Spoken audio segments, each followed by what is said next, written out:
All right, fourth string podcast special episode tonight. Just because of the college football playoff expansion, it is just going to be me going tonight. Ben texted me back and he wants to hop on. I'm going to get him added in here as well. But I did want to do something just to share with you my thoughts on the expansion. Now, if you have, and let me move my microphone a little bit closer here. If you have followed me at all, you know for the most part I have been against expansion. It's just not something I think has been necessary. I think the sport, if you look historically at the sport, it has been founded on these rivalries. It has been founded on a fantastic regular season, and now we're getting away from that, right? And I'm not a big fan of going in that direction. But what I will tell you this is when you look at the expanding conferences and where we're headed, at least the way it's looked for the past few months, is we are headed towards two super conferences. The ACC probably survives, the Pac 12 probably not. The Big 12 has a fighting chance, I think. And, not really sure what happens really with the rest. And, that's where we've been headed. And so I think if you look at why now, why all of a sudden did these discussions pop back up, I think it's because they were trying to curb further expansion. I'm going to get into that a second. But, one thing about this was voted on a few months ago and they voted it down. So with this decision, it has to be unanimous. So a few months ago, when they voted, it was 8-3, meaning three conferences said no. Now, I don't know which conferences, but I would have to presume probably the SEC, the Big Ten, and the ACC, or Notre Dame voted no on it expanding. And now all of a sudden, they're all in on it. The reason I think they're in is I don't think they want to see too much more conference expansion. I don't think they want to see the super conferences. When you look at the way they did this, which I think 12 is just a way too many teams. We don't need to see 12 teams in this playoff. I don't need to see Alabama play the 12th best team in the country. Teams like Cincinnati, I mean, it's cool and all. They don't really have a shot. I know I went to Liberty. My Liberty fans or my Liberty friends are all, excited about this. Listen, that's great. You don't have a shot to knock off Alabama, Ohio State, Clemson, Georgia. It's just a different category of football, and that's the way it's always been. So I think 12 is way too many, but I think the number to go to either had to be 6 or 12. So if you're going to go more, 12 is a much better number than even 8 or 16. The reason is now you're creating a bye week. So there is an incentive to being one of the top 4 teams in the country. That I think is good. But what's really interesting is that if you look at the rules, it is a 12-team bracket, and the 6 highest ranked conference championships with no minimum ranking requirement are guaranteed spots, right? The reason why that is so important is if you win the ACC, the Big 12, the Pac 12, the Big 10, or the SEC, and I don't care if it's a down year or not, if you win those conferences, you will be ranked, right? So a month ago, Stanford, Cal, a couple weeks ago, even Oregon, looking at going to the Big 10. Well, if you're Oregon today, right, and you're looking at this, well, if you go into the Big 10 and you're the 5th best team in the Big 10, you are not getting into the playoff. Sorry. You can't be the 5th best team in a conference and get into this thing the way they're setting it up, right? But if you say, okay, let's stick to the Pac 12, and if we can just be the best team in the Pac 12 once every 2 years, well, we're always going to be in this playoff, right? And I know the Big Ten and the SEC are going to have tremendously more money to offer. But when you talk about building a program, if you could tell me I could be in the playoff once every 2 years or once every 10, right? I would take the once every 2 years all day, no matter the difference in money. And that's where I think a program like Oregon has to make a decision.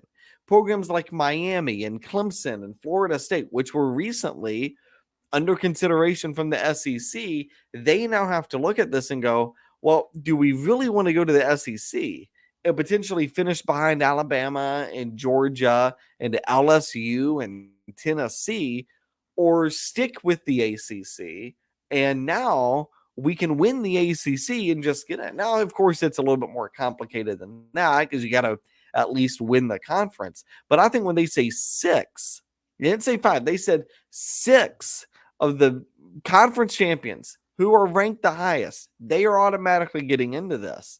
That really is going to put a curb, I think, on the rush to get into the Big 12 or get in the Big 10 and the SEC.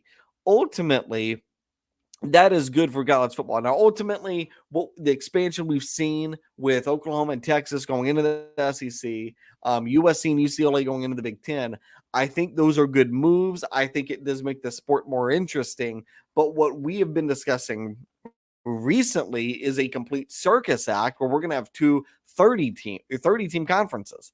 Well, that I don't think is healthy for the sport either. So I think this move to go to 12 teams, 6 conference champions ranked the highest, they automatically get in. That is a really smart move by the committee to throw that in there. And I think that to me is way more important than the fact that they're going to an expansion, they're going to 12 teams, you've got a couple teams on a bye. I think the most important thing is that number of conference champions that get in. Now, if we break this down further, there's going to be the next 6 highest ranked teams. Those teams will get in. And then the ranking system, the selection committee is going to continue to determine weekly rankings with criteria to be reevaluated. So that seems pretty vague. 1 through 4 will get first round buys. 4 highest remaining seeds will host lower seeds at sites to be determined. And the first round games can be played at campus sites on either the second or third weekend in December, at least 12 days after conference championship games. So that's the other important thing. We're going to have playoff games at specific programs. I think that's massive because what it now incentivizes is, okay, you've got an incentive to do well in the regular season to get a bye week. You also have an incentive to do well in the regular season to get a home game in that first round. We've seen in the NFL how important it is to have home field advantage or get a home field in that first round game. Now that's kind of coming into college football. I think that's massive. The more incentive you put on the regular season, the better.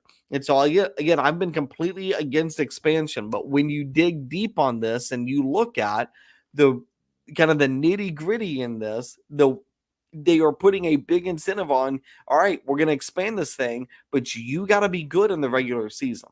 So I think that's really important to the future of the sport. That is kind of where the history of the sport we're starting to see that make its way into this. That was the one thing I thought was really left out when they expanded to 4. So I'm really liking this. Now, the bowl relationships, the quarterfinal and semifinal games are going to be played at rotating bowl sites subject to agreements being reached. And so that's going to be more like what we've had now. But there's an incentive to get a first round bye. There's an incentive to get home field advantage. That is massive for the sport. And I think that is a big, I think that is a really, really smart decision by the committee to put that in there. So really well done. If you're going to expand, this is the way to do it.